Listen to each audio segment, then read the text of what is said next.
Good morning students. प्रतिरोधों को श्रेणी क्रम में जोड़ने के बाद अब प्रतिरोधों को समांतर क्रम में जोड़ेंगे। श्रेणी क्रम में पता चला कि यदि प्रतिरोधों के मानों को बढ़ाना है तो उन्हें श्रेणी क्रम में जोड़ना चाहिए, और समांतर क्रम में जोड़कर क्या निष्कर्ष निकलेगा वो देखें।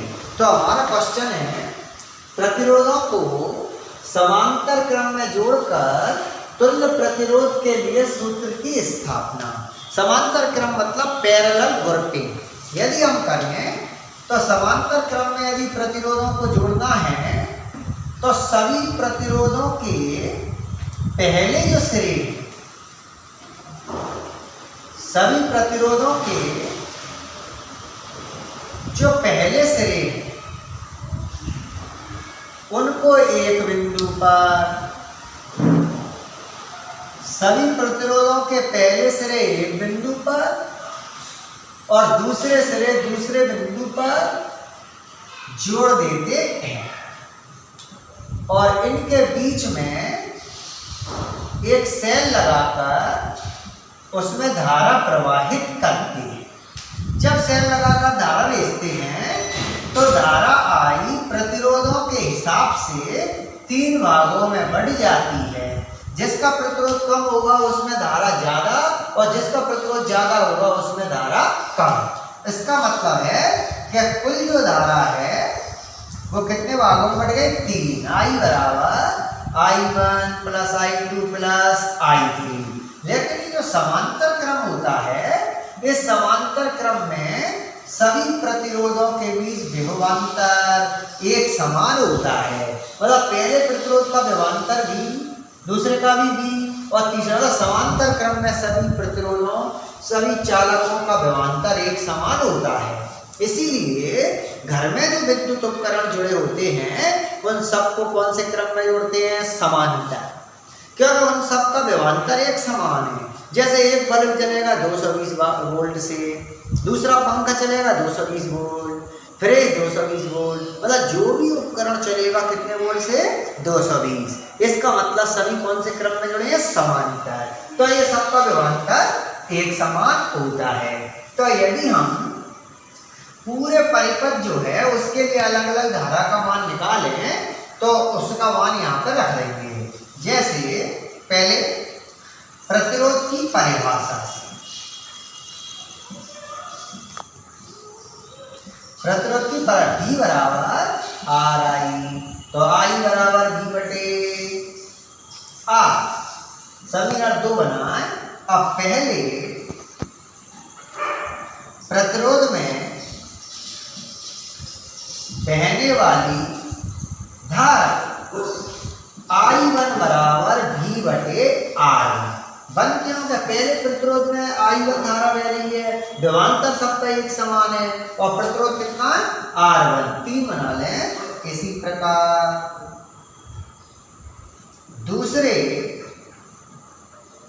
प्रतिरोध में बहने वाली धारा I2 बराबर V बटे R, और तीसरे प्रतिरोध में बहने वाली धारा I3 बराबर V बटे R3। 5 बना लें। समीकरण 1 में मान रखने पर समीकरण 1 I बराबर I1 plus I2 plus I3। I का मान V बटे R, V बटे R1, V बटे R2 और V बटे R3। इसमें से V कॉमन ले लें तो 1/R1 plus 1/R2 plus 1/R3। V से V काटे तो 1/R equal 1/R1 plus 1/R2 plus 1/R3। ये मान जो उल्टे होते हैं उसका मतलब उनका प्रभाव उल्टा होता है। जैसे सभी मान जो 1 है तो इनका जो प्रतिरोध है वो घट जाता है। यदि हम चाहें कि इसको इस तरह से लिखें, सब पे इनवर्स लगा दें तो ऐसे भी लिख सकते हैं। सबको ऊपर पहुंचा दिया है और इसका इनवर्स लगा दें तो फिर सबके इनवर्स के ऊपर एक और इनवर्स लगा दें। इसको ऐसे भी प्रदर्शित करते हैं। कभी ऑब्जेक्टिव वगैरह में आ जाएगा तो इस तरह से भी दिखाते हैं। मतलब ये हुआ कि समांतर क्रम में जुड़े हुए जो प्रतिरोध हैं उनसे तुल्य प्रतिरोध का मान कम हो जाता है, मतलब घट जाता है। इसका मतलब ये हुआ कि प्रतिरोधों का मान घटाना है तो समांतर क्रम में जोड़ना चाहिए और बढ़ाना है तो श्रेणी क्रम में जोड़ना चाहिए। तो इसके जो नोट पॉइंट है, जो निष्कर्ष निकले, वो पहला क्या प्रतिरोधों को यदि कम करना है, प्रतिरोधों को कम करना है तो उन्हें समांतर क्रम में जोड़ना चाहिए, पहला बात। दूसरा, क्या सभी समांतर क्रम में जुड़े हुए सभी प्रतिरोधों का विभवांतर एक समान होता है, मतलब नियत होता है। तीसरा, क्या यदि हमने मान लो R प्रतिरोध के अलग अलग 3 प्रतिरोध जोड़े तो हम इसका तुल्य प्रतिरोध निकाल कर देखें, मान को पलट दें तो R/3, मतलब यदि हमने R ओम के 3 प्रतिरोध जोड़े तो उनका परिणामी प्रतिरोध कितना हो जाएगा, R/3। यदि 4 जोड़े R/4, 5 जोड़े R/5 और n जोड़े तो R/n। मतलब यदि हमने n प्रतिरोधों को जो भी R प्रतिरोध के हैं जोड़ दिए समांतर क्रम में तो उसका प्रतिरोध R/n हो जाता है।